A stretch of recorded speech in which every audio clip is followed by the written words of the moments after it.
Hi everyone, this is our channel Around My Story. Please like, share and subscribe. Bonjour, je m'appelle Brenda et voici comment je me suis ridiculisée à l'âge de 14 ans.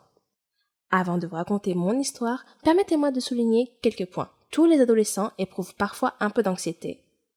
Il s'agit en fait d'une réaction normale au stress et cela les aide parfois à faire face à des situations accablantes.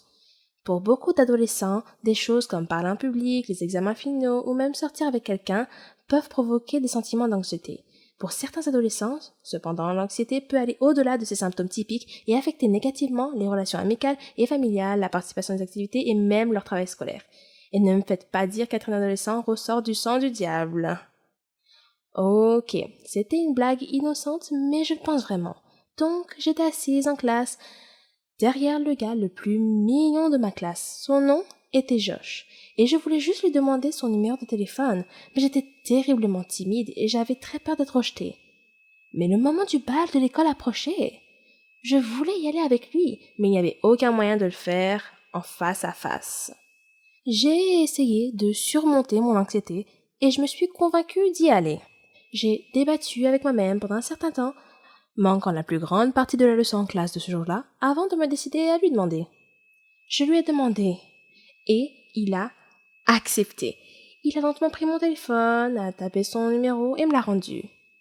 Je me suis sentie soulagée, j'avais obtenu le numéro. Je veux dire, j'avais tort, il n'y avait pas de quoi être inquiète. J'avais aggravé la situation dans mon esprit par rapport à la réalité. C'était agréable de réaliser que j'étais anxieuse pour rien, d'en finir et d'avoir son numéro. Je suis rentrée à la maison plus tard ce jour-là et j'étais si excitée d'appeler ou d'envoyer un SMS à Josh. Mais comme je suis timide socialement, j'ai essayé de lui envoyer un message. Mais le message n'a pas été délivré. J'ai vérifié le numéro qu'il m'a donné et j'ai remarqué qu'il comprenait le chiffre 911, ce qui m'a indiqué qu'il m'avait donné un faux numéro de téléphone pour éviter que je le contacte. Je me suis soudain rendu compte à quel point j'avais agi bizarrement envers lui. Je n'avais pas de grand lien avec ce garçon avant de lui demander son numéro. Il n'y avait pas de relation entre nous. Alors j'ai dû lui faire peur en lui demandant son numéro. Je lui ai également demandé en plein cours en lui tapant sur l'épaule. Il n'y avait rien de naturel ou même de normal dans ma façon de procéder.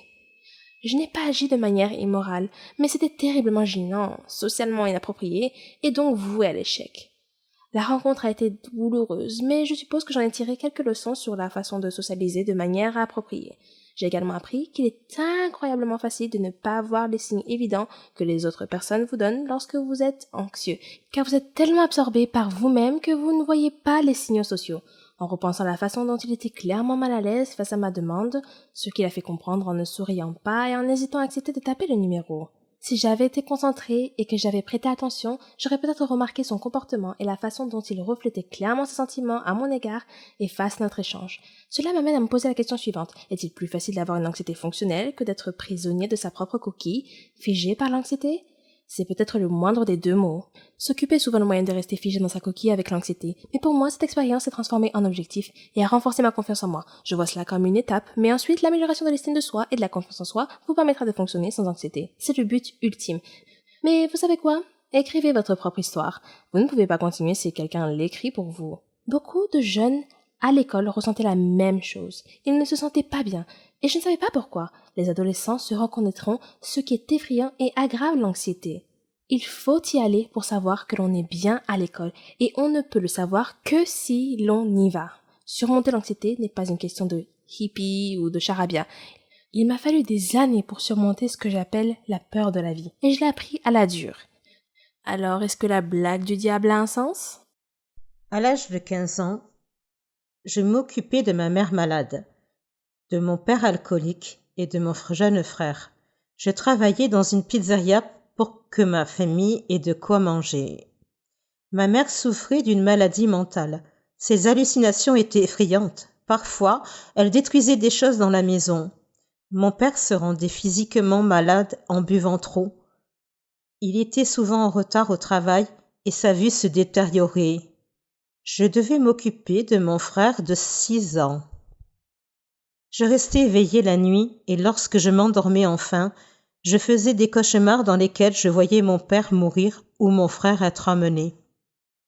Pour faire face au stress, j'ai commencé à faire des choses comme mon père à l'automne de ma première année de lycée. Cela a détendu tous les muscles de mon corps. J'ai bien accueilli l'engourdissement, mais mon père n'en a pas fait une bonne image. J'ai donc arrêté et essayé une autre drogue à la place. Un jour, au printemps de ma première année, mon ami m'a offert une pilule. J'ai hésité, puis j'ai accepté. 20 minutes plus tard, je me sentais heureuse et légère, comme si mon corps était un nuage. Tout le stress et les soucis concernant ma famille ont disparu pendant des heures. Après cette seule pilule, j'en voulais plus. Mon ami connaissait un dealer, alors je lui donnais l'argent et il m'en donnait plus. Ces pilules n'étaient pas bon marché et mon salaire de la pizzeria n'était pas suffisant. J'ai demandé à mon ami « Tu connais quelqu'un qui pourrait me trouver un meilleur emploi ou autre chose ?» Il m'a répondu « Pas vraiment. J'ai quelqu'un qui pourrait probablement t'aider, mais ce n'est pas exactement un travail légal. » Je savais qu'il faisait référence au dealer. J'avais besoin d'argent. Quelques jours plus tard, j'ai rencontré Victor, le dealer, devant sa maison. Il m'a invité à entrer. Sa maison était faiblement éclairée, mais beaucoup plus belle à l'intérieur qu'à l'extérieur. Victor m'a dit de m'asseoir. J'ai essayé d'être confiante et lui ai dit que je cherchais à gagner de l'argent. Il a acquiescé. Comme vous êtes un client fidèle, je vais vous proposer quelque chose.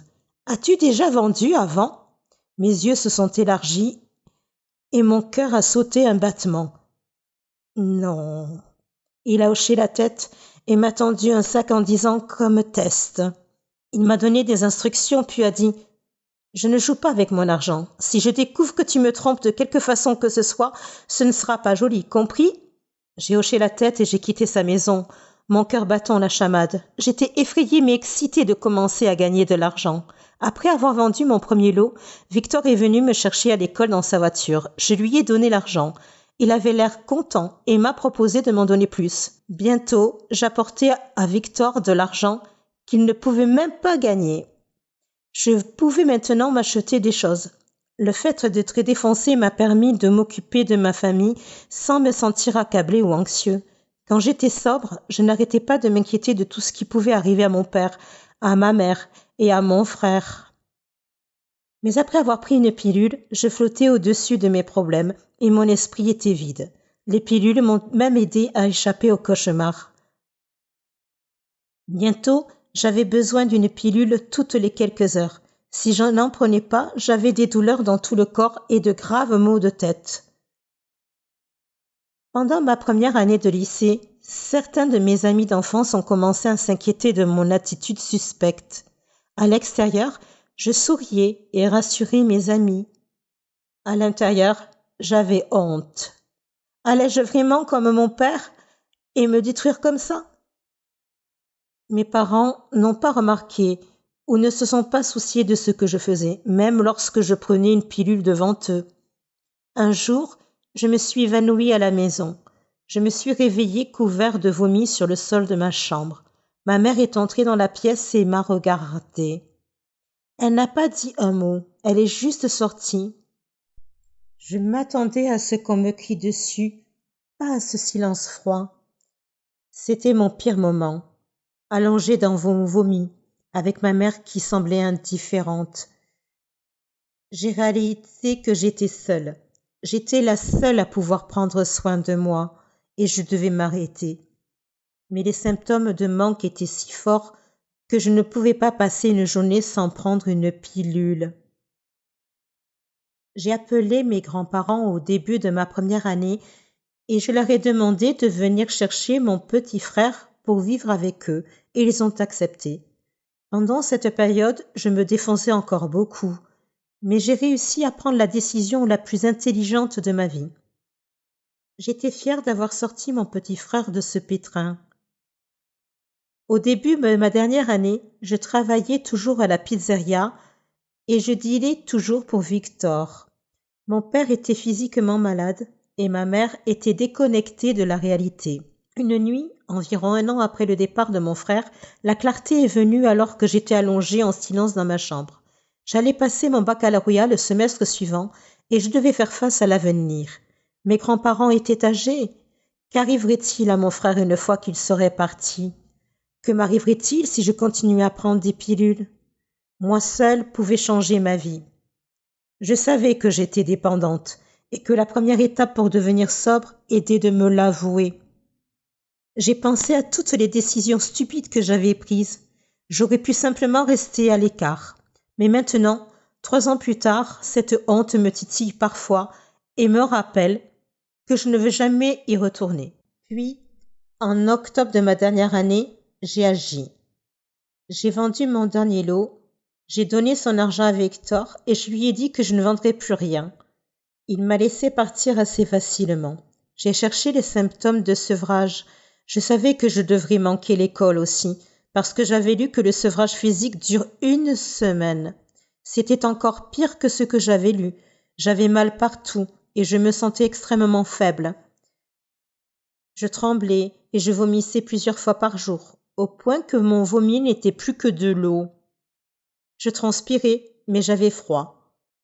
Je n'avais pas les moyens d'aller dans une cure de désintox. Toute la semaine, je suis restée allongée dans mon lit. J'avais dit à quelques amis proches que j'arrêtais de fumer et que je les appellerais pour leur dire comment je m'en sortais.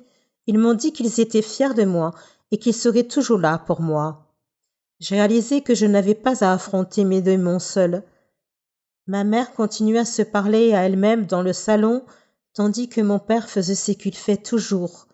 Mais j'avais des amis pour me soutenir dans les moments difficiles. J'ai manqué presque 1 mois d'école et ma moyenne a beaucoup baissé. En fait, ce trimestre-là, j'ai échoué à 2 cours à cause de mes absences.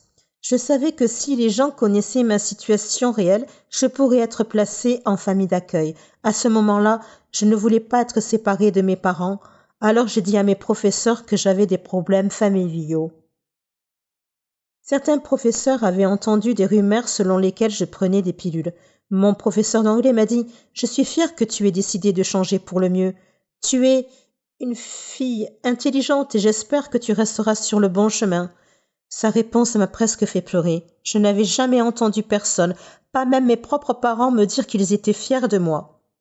Une fois que je suis retournée à l'école, j'ai fait tous mes devoirs. Je n'ai jamais manqué un cours et j'ai eu d'excellents résultats à tous les examens. Je suis entrée à l'université. J'étais enfin sur la bonne voie. Mais la vie n'est pas devenue beaucoup plus facile une fois que j'étais sobre. L'entrée à l'université était accablante car je n'étais pas habituée à la quantité de travail demandé par les professeurs. Il était difficile de rester sobre malgré les doutes. Je croyais que je n'étais pas assez bonne pour l'université et que si je faisais une petite erreur, je retournerais à la case départ. Au lieu de m'engourdir, j'affronte mes démons et je les libère. C'est bien mieux que de ne rien ressentir du tout. Il y a beaucoup de raisons de détester quelqu'un. Peut-être qu'il vous a fait du mal, peut-être qu'il est grossier ou qu'il vous a blessé. Il y a beaucoup de raisons. Mais détester quelqu'un parce qu'il a plus de succès, au point de vouloir le tuer, c'est un peu tordu à mon avis. Je m'appelle Célina. J'ai 17 ans. Ma mère est une chef cuisinière très célèbre. Elle a même sa propre émission de cuisine que beaucoup de gens regardent dans tout le pays. Elle est douée et très créative. Elle a aussi une grande personnalité. Elle s'est occupée de nous toute seule après la mort de mon père dans un accident d'avion.